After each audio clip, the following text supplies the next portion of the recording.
दोस्तों काफी सारी कोशिशें की हैं लेकिन मोटापा कम नहीं हो रहा। पेट का जो मोटापा है वो कम नहीं हो रहा, हिप्स का मोटापा कम नहीं हो रहा, थाइज का फैट जो है वो कम नहीं हो रहा।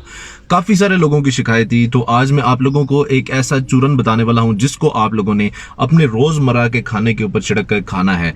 तो आप लोग देखेंगे कि आप लोगों का फैट तेजी से रिड्यूस हो जाएगा, बहुत ही ज्यादा तेजी के साथ रिड्यूस होगा। तो आइए स्टार्ट करते हैं। मैंने चीजें लिख कर रखी हुई हैं, मैं आप लोगों को बता दूं। मिर्च, जो स्याह मिर्च होती है वो आप लोगों ने 60 ग्राम लेनी है। जीरा स्याह 60 ग्राम, सूंठ 30 ग्राम आप लोगों ने लेनी है। नमक स्याह 60 ग्राम आप लोगों ने लेना है। अजवाइन 30 ग्राम। अब इन तमाम अज्जा को पीस कर पाउडर बनाकर सफूफ आप अपने पास रख लें। अब ये जो चूरन होगा, आप मिसाल के तौर पर आप लोग खा रहे हैं, गोभी खा रहे हैं, ठीक है, उसके ऊपर 2 चुटकियां इस तरह छिड़क कर आप लोगों ने वो खा लेनी है। इंशाल्लाह बहुत ज्यादा शफा होगी, आप लोगों के पूरे जिस्म से चर्बी जाती रहेगी और आप बिल्कुल स्मार्ट हो जाएंगे।